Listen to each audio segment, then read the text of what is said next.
I poured my blood into the darkest corners of the world, only to return and be rejected by my own family as a stain on their million-dollar party. But what happens when their glittering high society facade collides with a brutal truth forged in death? Pull your chair close and steady your breathing. Tonight, an empire built on lies will be burned to the ground by the ghost they dared to call a failure. Hello, dear listeners of Daisy Revenge Stories. I want to extend a sincere thank you for always being here with us. Unfortunately, YouTube has recently disabled our monetization features, leaving us without the budget to keep operating and paying our hardworking team. If you find today's story captivating, please consider supporting us with just $1 by scanning the QR code on your screen or clicking the donation link in the description or comments below, so we can continue bringing these tales to life for you. My name is Ariana Stevens.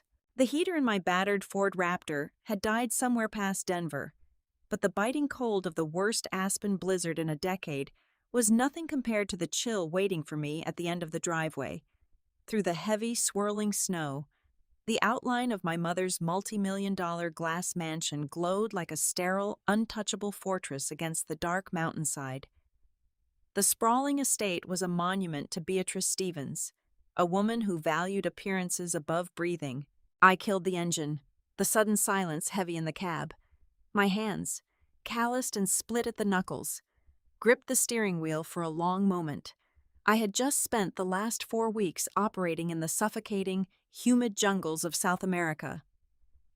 I work for Echelon 7, a highly classified, non-governmental private hostage rescue and quick response organization. The world thinks we do not exist, and for the people we pull out of hell, that invisibility is a godsend. I had barely survived my latest extraction mission.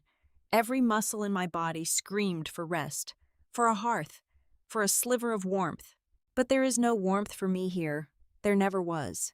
Instead of using the grand front entrance with its towering oak doors, I trudged through the knee-deep snow toward the side service entrance.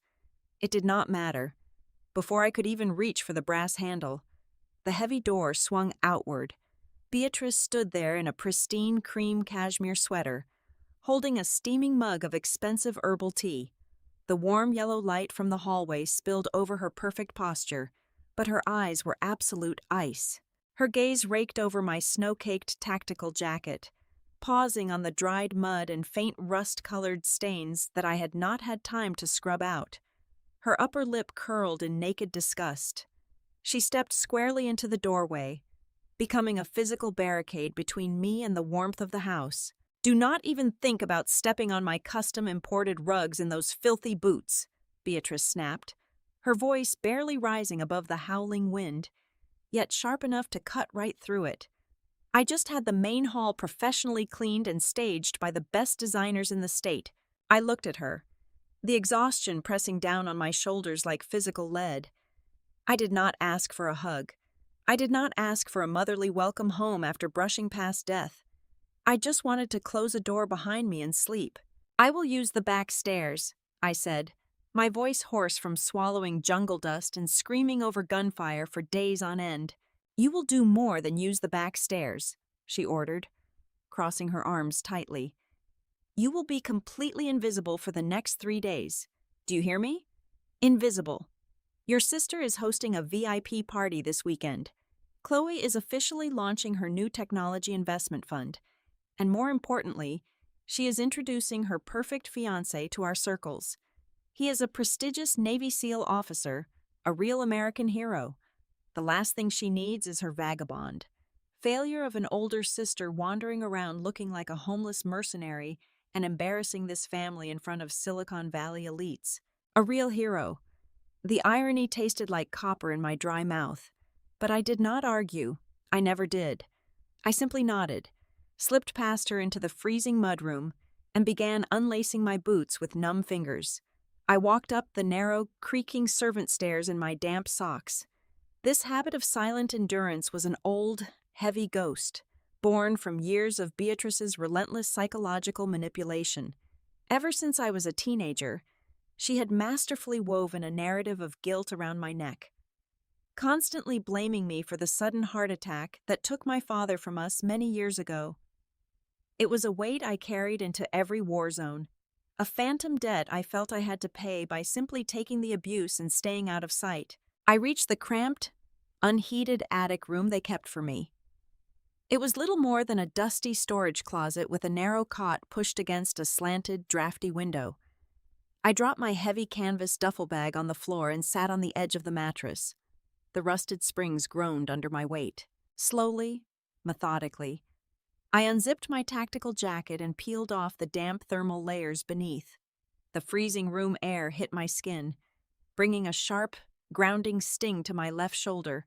I reached up and carefully unspooled the heavy white medical bandages wrapped tightly around my upper arm and collarbone. Beneath the gauze lay a grotesque, terrifying chemical burn. The skin was scarred into a dark purple and black pattern, sprawling like the jagged roots of a dead tree across my flesh. It was a fresh, agonizing souvenir. 3 weeks ago, my extraction unit was ambushed. They used experimental acid rounds. I had thrown my own body over a pinned special operations team, using my back and shoulder as a physical shield against the corrosive rain so they could lay down suppressing fire and escape the kill zone. I stared at the deformed flesh in the dim light of the attic, feeling the deep, throbbing ache that went all the way to the bone. Downstairs, my mother and sister were preparing to celebrate fake triumphs and toast to high society perfection.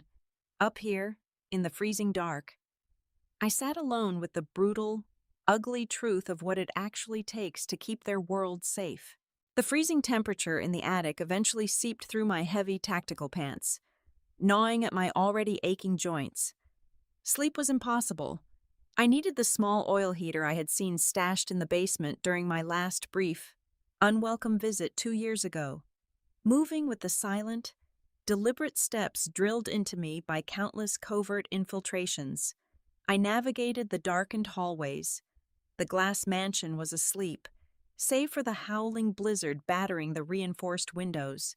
The basement was less of a storage space and more of a climate-controlled vault for my mother's extensive wine collection and antique hoards. The air down here was dry and still. I moved past rows of vintage Bordeaux, my eyes scanning the shadows. That was when I saw it. Hidden behind a heavy oak desk, a steel wall safe sat, with its heavy door cracked open a fraction of an inch. A sliver of pale light from a nearby security bulb caught the exposed metallic locking bolts. Beatrice had always been meticulous to a fault, but the stress of preparing for a high society gala must have made her sloppy, or perhaps it was sheer arrogance. The belief that no one in her perfectly controlled domain would dare snoop. My training took over before conscious thought did. An operative does not ignore a breach in security. They exploit it. I slipped a thin, dark glove over my right hand and gently pulled the heavy door open. Inside, stacked neatly on the velvet-lined shelves, were thick manila folders and bound legal folios. I pulled the top folder into the dim light. It bore the crest of a prominent wealth management firm in San Francisco. I flipped it open, my eyes scanning the dense financial jargon with the speed of an intelligence analyst hunting for enemy supply lines. What I found hit harder than the recoil of a heavy-caliber rifle. It was a trust fund ledger. The name at the top was mine. It was a secure account set up by my late father, intended to mature on my 25th birthday, designed to give me a foundation, a future. I had never known it existed. My eyes tracked down the columns of numbers. There were dozens of withdrawal slips over the past 3 years. The amounts were staggering, all written out in crisp, undeniable print. $100,000 here, $500,000 there. At the bottom of every single transfer authorization was my signature. Except it was not mine. The loops were too tight, the slant too perfect. It was a flawless forgery, executed by someone who had spent hours practicing the curves of my name, Beatrice. She had drained the entire account. The balance sat at an abysmal 0. My mind raced, rapidly connecting the data points. Where did millions of dollars vanish to? I pulled out a second folder, this one labeled with the name of Chloe's new technology investment firm. I compared the dates of the forged withdrawals from my trust with the deposit dates in my sister's corporate accounts. They matched perfectly, down to the exact hour. There was no brilliant startup. There was no self-made tech genius. Chloe's entire glittering empire was built on the stolen foundation of my father's final gift to me. Beatrice had funneled my future directly into Chloe's vanity project to secure her status among the Silicon Valley elite. I kept digging, my hands steady, my breathing perfectly controlled. Beneath the corporate filings was a receipt from a private jeweler in Geneva. It was for a custom cut, flawless diamond engagement ring. The price tag read $350,000. The buyer was Beatrice Stevens. The date of purchase was exactly 1 week before Chloe announced her miraculous, whirlwind engagement to the Navy SEAL commander. The picture was complete. The perfect fiancé was a target. The ring was bait, bought with my blood money, designed to trap a high-value, prestigious asset into their web of lies. At the very bottom of the safe lay the final piece of paper. It was a revised deed to the Aspen estate and a modified will. Legal documents, notarized and filed just 6 months ago, officially severing me from the family lineage. Beatrice had legally erased my existence as an heir, transferring every single asset to Chloe. I was a ghost in my own family. For 15 years, Beatrice had fed me a daily diet of guilt. She had made me believe my teenage rebellion had stressed my father into an early grave. I had carried that suffocating weight across oceans, into war zones, accepting my exile, accepting the cold shoulders and the verbal abuse, believing it was my penance. Standing in the dim basement, that heavy chain of false guilt did not just break, it evaporated into a chilling, absolute clarity. The grief I had carried for a decade and a half turned into a block of solid ice in my chest. There were no tears. There was no sudden urge to scream or confront them in a fit of dramatic rage. Emotional outbursts are the luxury of civilians. I am a Tier 1 operator. We do not get angry, we get even.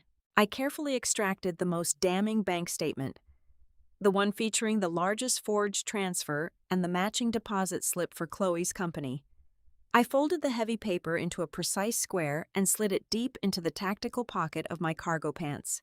I returned the folders to the safe, arranging them exactly as I had found them, down to the millimeter. I closed the heavy steel door, leaving it cracked open by the exact fraction of an inch Beatrice had left it. I erased my footprints from the dusty floorboard, retreating into the shadows of the basement. I did not need the portable heater anymore. The cold inside me was sharper than any blizzard. Tomorrow night, the most powerful people in the country would gather in this house to celebrate a lie. I would not leave in the night like a beaten stray dog. I would stay. I would attend the party. And I would turn their glittering VIP gala into the graveyard of their reputation. The main hall was unrecognizable from the sterile tomb I had walked through 24 hours ago. Now, it was a suffocating sea of designer gowns, bespoke tuxedos, and the overwhelming stench of expensive oud wood cologne clashing with floral perfumes. The Silicon Valley elite and high-ranking politicians moved like a school of predatory fish, flashing fake smiles and exchanging hollow promises. I stood pinned in the darkest corner of the room, positioned behind a temporary marble bar. Beatrice had forced me into a stiff, cheap polyester server uniform that dug mercilessly into the fresh, agonizing chemical burn on my shoulder. I was a ghost dressed as a servant, handing out crystal flutes of champagne to people who looked right through me. Across the floor, holding court beneath a massive cascading chandelier, was Chloe. She looked every inch the self-made tech monarch in a plunging emerald silk gown, laughing a little too loudly at jokes that were not funny. Her manicured hands were locked in a vice grip around the muscular arm of Commander Vance Sterling. Vance was a striking man, built like a brick wall and radiating an aura of lethal efficiency that even a tailored Italian tuxedo could not mask. But while the billionaires and venture capitalists fawned over Chloe, I could see the subtle tension bleeding out of the Navy SEAL. He looked like a caged apex predator forced to perform in a circus. His jaw was locked tight. His broad shoulders were stiff. He was not drinking the champagne. gliding smoothly through the crowd, was the architect of this entire charade. Beatrice held a flute of sparkling wine like a scepter, moving from group to group with practiced grace. I tracked her movements through the mirrored reflections of the bar. Her voice carried over the ambient string quartet music, dripping with false modesty. "Oh, you are too kind," Beatrice cooed to a silver-haired hedge fund manager. "Chloe has worked herself to the bone. Building a tech empire from absolutely nothing requires a special kind of genius. She spent countless sleepless nights securing her own funding. I am just a proud mother standing in her shadow." Another investor chimed in, asking a polite question about her other daughter. Beatrice let out a long, perfectly timed sigh. Her face morphed into a mask of maternal tragedy. "Please, let us not speak of her tonight," Beatrice murmured, pressing a hand to her chest. "It breaks my heart. She chose the streets years ago, a runaway, living a useless, nomadic life. We try to offer shelter when she hits rock bottom, but some people simply refuse to be saved. Tonight is about Chloe and her brilliant future." I poured another glass of bourbon for a passing guest, my face a mask of stone. The folded bank statement in my pocket felt like a loaded weapon. They were so drunk on their own fiction, so insulated by their stolen wealth, that they could not sense the fuse burning right beneath their feet. While the sheep grazed on Beatrice's poisonous grass, the sheepdog was working. Commander Vance Sterling was not engaging in the mindless chatter. Instead, his sharp, battle-hardened eyes were conducting a systematic sweep of the room. He was reading the exits, mapping the blind spots, evaluating threats. It was the subconscious habit of a man who had survived by never turning his brain off. He was cataloging every single person in the room, separating the harmless from the dangerous. Then, a waiter bumped into a venture capitalist near the center of the room. A tray tipped. A crystal champagne flute shattered onto the marble floor with a sharp, violent crack that sounded exactly like a suppressed gunshot. The reaction was instantaneous. Half the room jumped, shoulders hunched, eyes widened. Conversation stopped abruptly. It was the natural, uncontrolled flinch of pampered civilians reacting to a sudden, loud noise. I did not move. I did not blink. My heart rate did not spike. I continued wiping down the bar surface with absolute, terrifying stillness.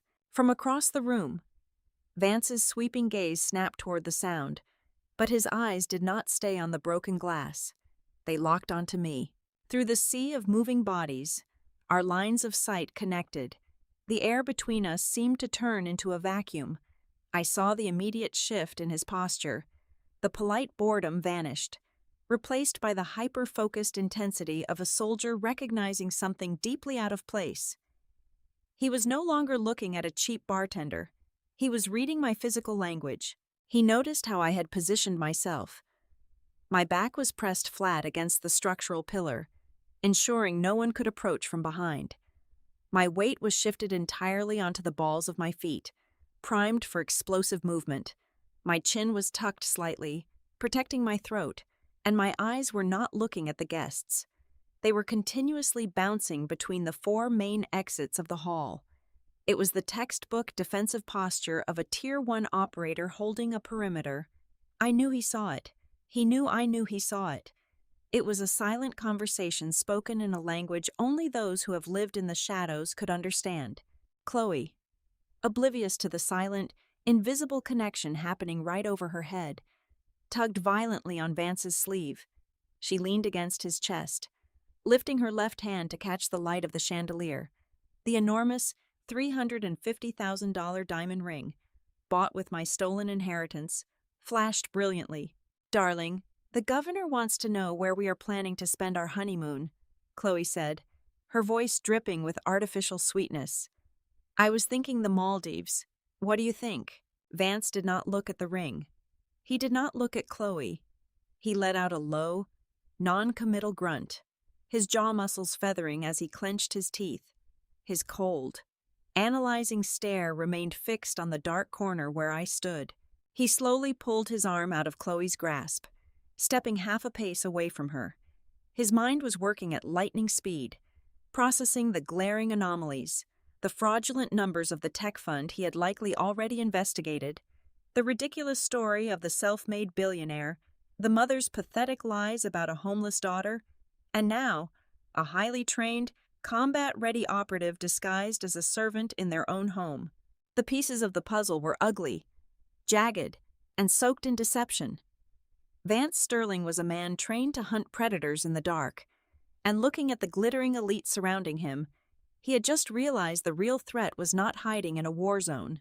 The true parasites were standing right next to him, wearing designer suits and flashing stolen diamonds. The heavy bass of the string quartet playing modern pop covers faded into a dull thrum as the night dragged on. I remained in my dark corner, an invisible fixture behind the marble bar. That was until a sweaty, swaying figure broke away from Chloe's orbit and stumbled toward my station. It was the lead technology investor, the billionaire whose money was supposedly fueling my sister's fraudulent empire. His face was flushed red from too much top-shelf bourbon, and his custom tuxedo jacket was unbuttoned, hanging sloppily over his shoulders. He smelled heavily of stale alcohol, expensive cigars, and unchecked arrogance. He slammed an empty crystal glass onto the marble surface. "Pour me another," he slurred, his voice thick and demanding. I reached for the bottle of bourbon, my expression completely neutral, pouring the exact measure into his glass. But he did not take the drink. Instead, he leaned heavily across the bar, invading my personal space. His bloodshot eyes roamed up and down my cheap uniform with repulsive entitlement. "You are way too stiff for a party like this," he mumbled, a wet, sloppy grin spreading across his face. "Why do not you come out from behind there and show me some real hospitality?" I kept my eyes fixed on a point just past his left shoulder. "Your drink, sir," I said, my voice dead flat. That only seemed to amuse him. He chuckled, a disgusting, guttural sound, and lunged forward.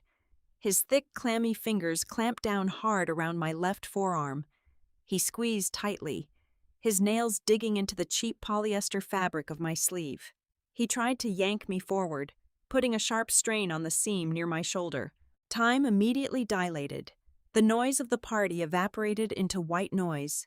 The predator instinct, honed by years of surviving the most dangerous combat zones on the planet, flooded my nervous system. I stepped back exactly half a pace, lowering my center of gravity, my muscles coiled like tightened steel springs. My mind calculated the geometry of the threat with lethal precision. A sharp twist of my wrist inward, followed by a driving palm strike directly to his exposed elbow joint. It would take exactly half a second to snap his arm completely backward. He would be on the floor screaming before the ice in his glass even settled. My right hand twitched, ready to execute the strike, but before I could unleash the violence he so desperately deserved, a sharp, frantic hiss cut through the tension. "What in God's name are you doing?" Beatrice materialized beside the bar like a vengeful spirit. She did not look at the drunk man gripping my arm. She did not see the predatory gleam in his eyes. Her furious gaze was locked entirely on me. She rushed forward, aggressively prying the investor's hand off my sleeve, but not to protect me. She turned to the man, her face instantly transforming into a mask of sickening, sycophantic apology. "Mr. Gallagher, I am so incredibly sorry," Beatrice gushed, her voice trembling with manufactured panic. "Please forgive this incompetent girl. Good help is simply impossible to find these days." She spun back toward me, her eyes flashing with pure, unadulterated venom. "Apologize to this VIP guest immediately," she hissed through gritted teeth. "You dare offend the most important man in this room? Say you are sorry right now, or I will have you thrown out into the freezing snow." The sheer audacity of her demand hit me like a physical blow. The absolute betrayal was so profound it paralyzed my vocal cords. She was willing to feed me to a drunken predator just to keep a fake investment deal alive. The commotion had grown too loud. The nearby conversations abruptly ceased. The silence spread outward like ripples in a pond, suffocating the chatter and laughter. Dozens of eyes turned toward the dark corner of the bar. Through the parting sea of onlookers, Commander Vance Sterling strode forward. He did not just walk. He advanced with the heavy, calculated momentum of a military tank rolling into a hostile sector. The air around him practically crackled with lethal energy. The polite smile he had worn all evening was completely gone, replaced by a terrifying, cold fury. He reached the bar in 3 long strides, his massive frame instantly inserting itself as an impenetrable wall between the drunk investor and me. The sheer physical presence of the Navy SEAL caused the billionaire to stumble backward, suddenly looking very small and very sober. Beatrice panicked. The carefully constructed illusion of her perfect family was crumbling in front of the very man she was trying to trap. She forced a high-pitched, nervous laugh, desperately trying to sweep the ugly scene under the rug. She waved her hand dismissively at me, offering Vance a sickeningly sweet smile. "That girl? No, she is just a guest," Beatrice lied smoothly, her words dripping with casual cruelty. "Do not mind her, Commander. She is just a pathetic, homeless failure with no family. We let her stay here out of pity to ride out the blizzard. She has 0 manners." Vance Sterling froze. His broad shoulders stiffened, and a deep, dangerous frown carved itself into his forehead. He did not look at Beatrice. He looked at me. His eyes scanned my face, registering the total lack of surprise at my own mother's vicious disownment. He saw the cold, stoic endurance of a soldier who had been abandoned far behind enemy lines. The disgust radiating from him was palpable, and it was aimed entirely at the woman standing beside him. Without saying a single word to Beatrice, Vance reached out toward me. It was not an aggressive motion, but a firm, protective gesture. He intended to pull me away from the wall, away from the toxic crossfire, and escort me out of the corner. His large, calloused hand grabbed my left arm. He caught the exact section of my sleeve that the drunk investor had fiercely tugged on just moments before. The cheap polyester had already been stretched to its absolute breaking point. As Vance applied a gentle pressure to guide me forward, the compromised fabric finally surrendered. A loud, sharp tearing sound echoed through the dead silence of the hall. The sleeve ripped violently from the collarbone all the way down to the cuff. The destroyed fabric fell away, leaving my entire left shoulder and arm completely exposed under the blinding, brilliant glare of the crystal chandeliers overhead. The harsh, brilliant glare of the crystal chandeliers illuminated my left shoulder with unforgiving clarity. Against my pale skin, the chemical burn was a grotesque masterpiece of violence. Thick, jagged ridges of dark purple and blackened tissue sprawled across my collarbone and down my bicep, resembling the charred, twisted roots of a dead tree. It was a violent, undeniable testament to a reality these high society parasites could not even begin to comprehend. Vance Sterling froze. The momentum of this massive, battle-hardened man halted instantly, as if he had collided with an invisible brick wall. The air evacuated his lungs in a sharp, audible gasp that carried through the dead quiet of the room. His grip on my torn sleeve loosened, his fingers going completely slack. His wide, stunned eyes remained locked on the scarred flesh. The color drained entirely from his weathered face, replaced by a shock so profound it bordered on absolute terror. He knew this wound. He knew exactly what kind of hellfire created that specific, horrifying pattern. 3 weeks ago, in the suffocating heat of a South American oil refinery, a Tier 1 squad designated Bravo team had walked into a fatal ambush. They were pinned down under a barrage of experimental chemical weapons. The acid rain had eaten through their armored plating, melting Kevlar and flesh alike. Bravo team was commanded by Vance's younger brother. According to the classified after-action reports, when all hope was lost, a nameless ghost operating under the black banner of Echelon 7 breached the kill zone. This operative charged directly into the sea of corrosive fire, threw Vance's critically injured brother over their shoulder, and used their own back as a biological shield against the burning chemical rain to carry him to the extraction bird. Vance took a slow, trembling step backward. The deafening silence of the high society gala was shattered by his deep, hoarse voice. "Call sign Echo 7. Military intelligence told my family the operator who pulled Bravo team out of that refinery was vaporized in the secondary blast. They said nobody could have survived that level of chemical exposure. It was you. I did not flinch. I did not nod.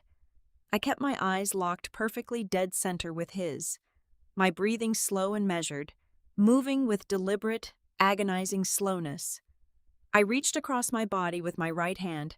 I pulled the torn edges of the cheap polyester uniform back together, covering the purple, ruined flesh from the prying eyes of the billionaires around us. I offered absolutely no verbal confirmation, no dramatic confession. My absolute commanding silence in the face of his revelation was the most authoritative answer I could possibly give. The quiet was abruptly shattered by Chloe. She had stood completely petrified for a moment before her brain frantically tried to reboot the illusion. She stumbled forward, the emerald silk of her gown swishing loudly against the marble floor. She reached out, her manicured hands desperately clawing at Vance's tailored tuxedo jacket, trying to physically pull his attention back to her. "Vance, darling, what in the world are you talking about?" Chloe stammered, her voice shrill and trembling with panic. "Stop looking at her. She is a pathological liar. She is a useless, lazy parasite who has done nothing but beg for scraps from my mother. She probably burned herself cooking drugs in some filthy alleyway. You are confused. Please, look at me." Vance turned his head slowly. The look he gave my sister was completely devoid of any human warmth. He looked at Chloe the way a man looks at a rotting carcass on the side of the road. With a violent, sudden jerk of his broad shoulder, he threw her hands off him. Chloe stumbled backward, gasping in shock as if she had been physically struck, her $350,000 diamond ring flashing pointlessly in the light. "Do not ever touch me again," Vance commanded, his voice vibrating with lethal authority. He reached into the inner pocket of his tuxedo jacket. He did not pull out a weapon. He pulled out his smartphone. With a few swift, precise swipes on the illuminated screen, he connected the device to the mansion's central audio system through the wireless network Chloe had been so proud to boast about earlier. He tapped the screen one final time. A man's voice echoed from the hidden surround sound speakers, filling the massive hall. It was the wealthy, drunken investor from the bar, speaking clearly in a recorded phone call from exactly 2 months ago. The voice detailed exact instructions on how to launder non-existent tech dividends through offshore shell companies. The recording explicitly outlined the entire fraudulent structure of Chloe's investment fund, mocking the fabricated financial reports and laughing about how easy it was to fool the Silicon Valley elite. The collective gasp from the surrounding billionaires sucked the remaining oxygen from the room.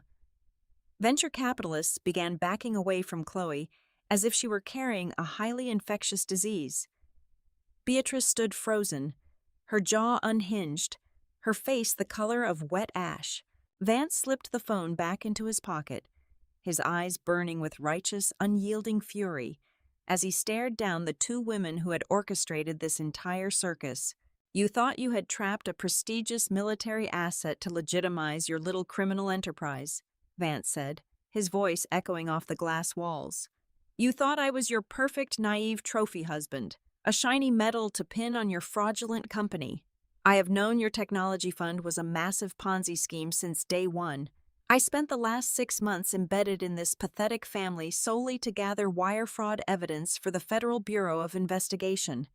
Federal agents are already parked at the bottom of the mountain right now, waiting out the blizzard to execute the federal arrest warrants." He took a deep, ragged breath, the sheer, impossible magnitude of the situation hitting him all over again. He turned his gaze back to me, the anger in his eyes dissolving into a mixture of profound awe and sickening disgust for the people who shared my blood.